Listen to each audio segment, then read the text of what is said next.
So, you're thinking about starting a business in the UK as a foreigner. Exciting, right? But where do you even begin? Actually, the journey starts with understanding the basics, like getting the right visa and choosing the best business structure. In this video, I'll walk you through the key steps you need to set up your business in the UK, focusing on what's crucial for non-residents. By the end, you'll know how to better navigate the process, avoid common pitfalls, and get your UK company off the ground smoothly. But if you want to make setting up your business even easier, avoid the headaches, and get it done right in the first place, I suggest taking a look at firstformations.co.uk. They are the top company formation agent in the UK with over 1 million satisfied customers since 2014. They can help you register your company in as little as 24 hours and provide essential services like business address options and compliance support. They even offer a package for non-residents who wish to set up a UK limited company. I have shared a link to their website in the description. It's an affiliate link, which means that if you use my link, I will earn a small commission at no extra cost to you. This helps me to support my channel. Thank you. And now let's dive in. If you are a non-resident looking to start a business in the UK, there are a few extra steps you'll need to take. To make it clear from the start, as a non-resident, you can set up a limited company in the UK without a visa or traveling to UK. The whole setup process can be done online. However, if you plan to move to the UK to manage your business, securing the right visa is crucial. Have you heard, for example, of the Innovator Visa? It is a good option if you want to set up and run an innovative business in the UK. So, let's chat about the visa you will need. If you're thinking about starting an innovative business in the UK, the Innovator Founder Visa could be a great fit. But here's the thing, before you even apply, your business idea has to be endorsed by an approved body. Your idea needs to be fresh, innovative, and scalable, something that really stands out and has a room to grow.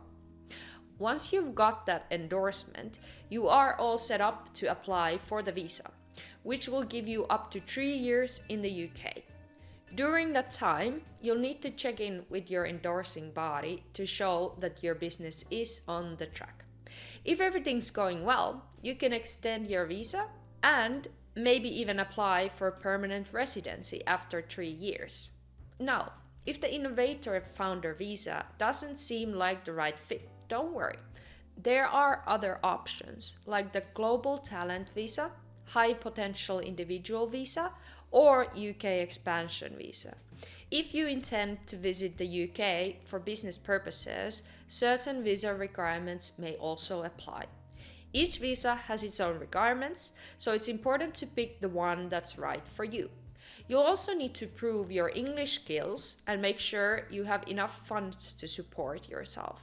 It might sound like a lot, but with the right preparation, you'll be able to handle these steps smoothly.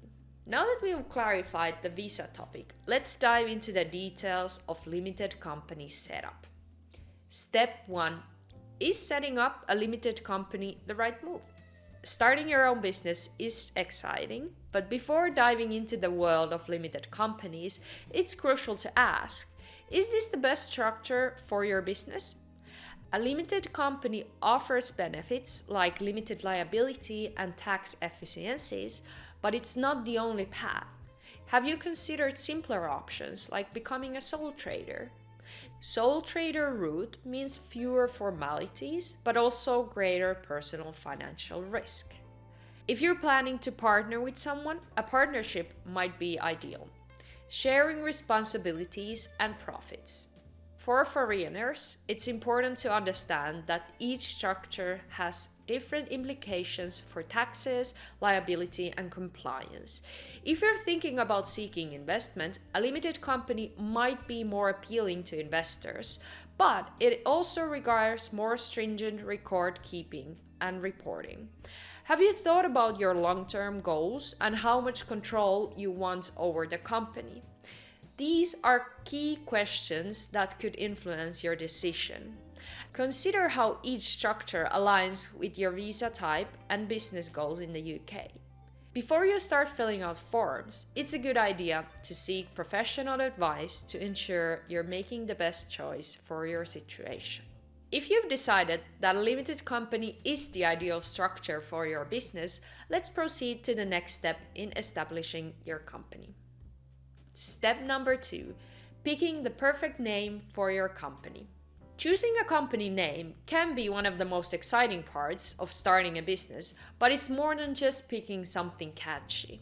Your name needs to be unique in the UK, so it's essential to check that it's not already in use. Have you thought about what your name says about your brand? It should be reflective of your business, but also comply with UK regulations. For example, your company name must usually end with limited or Ltd. It's also important to ensure your name doesn't resemble another company's name too closely, as this could lead to legal issues later on. Have you checked the Companies House register to see if your desired name is available? Certain words in a company name might require a special permission, especially if they suggest a connection to the government or certain professional bodies. Picking a name might seem simple, but it is a key step that will shape your brand's identity in the UK market. Step 3. Choosing directors and a company secretary. Who's going to run your company? This is a vital question, as your company must have at least one director. The director is responsible for ensuring that the company is run legally and efficiently. Have you thought about who will take on this role? It could be you, or perhaps a trusted partner. Directors need to be at least 16 years old, and they don't have to live in the UK, but the company must have a registered office in the UK.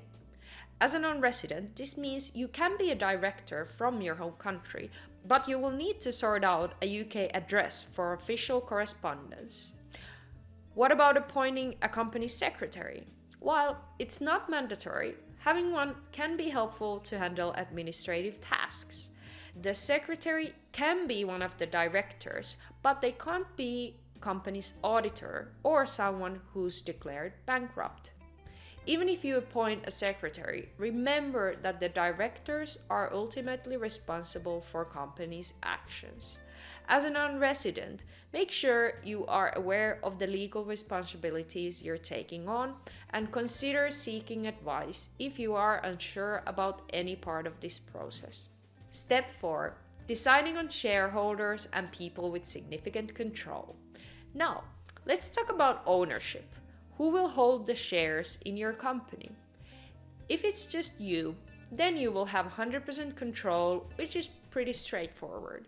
But if you're bringing in partners or investors, you'll need to decide how to divide the shares. How much control are you willing to share? Remember that shareholders have a say in key business decisions, so their stake in the company matters. Have you thought about how many shares to issue and what price? You don't need to set a high price. Some businesses start with shares valued at just £1. For non-residents, it's essential to understand that anyone holding more than 25% of the shares will be classified as a person with significant control. This is an important designation that needs to be documented in your company's PSC register. Keeping clear and accurate records of shareholders and their stakes is crucial, as this information must be kept up to date and reported to Companies House. Make sure you are fully informed about the implications of shareholding and control in the UK to avoid any surprises later on. Step number 5. preparing the essential legal documents. You are getting closer to officially setting up your business, but first, you'll need to sort out some crucial legal documents. These include the Memorandum of Association and Articles of Association. The Memorandum of Association is a simple legal statement where all initial shareholders agree to form the company. If you're registering online, this document will be automatically created, so there's no need to worry about it. The Articles of Association, however, are a bit more detailed. These set out the rules for how your company will be run. You can use the standard model articles provided by the government, or if you prefer, you can create your own that better suits your business needs. Consider seeking legal advice to ensure your documents are compliant and reflect the specific needs of your business. Step number 6, keeping your company's records in order. Running a business involves more than just making sales. You need to keep meticulous records too. This includes information about the company itself, such as details on directors, shareholders, and major decisions made by the company. Have you thought about how you'll organize all this information? It's not just about filing paperwork. You need to maintain accurate financial records too. This means tracking every penny that comes in and goes out, from sales and purchases to any assets your company owns. Why is this so crucial? Because if His Majesty's Revenue and Customs decides to audit your company, they will expect everything to be in perfect order. It is important to have a reliable system in place to manage your company's records, especially if you're not physically present in the UK. If you don't keep proper records, you could face fines or even be disqualified as a director. Remember, you need to keep these records for at least 6 years, in special cases even longer. So, whether you're managing everything yourself or hiring an accountant, make sure your record keeping is top-notch from day one. Step number 7, registering your company. Finally, it's time to make your business official by registering with Companies House. This step confirms your business as a legal entity in the UK. Have you decided where your registered office will be? It needs to be a physical address in the UK, and it will be publicly available, so choose carefully. If you're concerned about privacy, you can use an accountant or solicitor's address, but be sure to get their permission first. Another important detail is selecting a standard industrial classification code, which describes your business activities. If you're unsure, there's a list to help you pick the right one. Once everything is submitted, you'll receive a certificate of incorporation. This is your proof that your company legally exists. Remember that registering a company in the UK also means registering for corporation tax with HMRC. So you'll need to stay on top of these obligations to avoid penalties. Congratulations! Now you're the proud owner of a UK limited company. Starting a business in the UK as a foreigner might seem challenging, but with the right steps, it's absolutely doable. Stay focused, follow the guidelines, and soon you'll be on your way to building something great. And if you're looking to simplify the setup process, consider using firstformations.co.uk. They offer a package for non-residents who wish to set up a UK limited company. The registration process is fully online and you will save more than £400 compared to buying all the items in the package individually. Check their website link in the description of this video.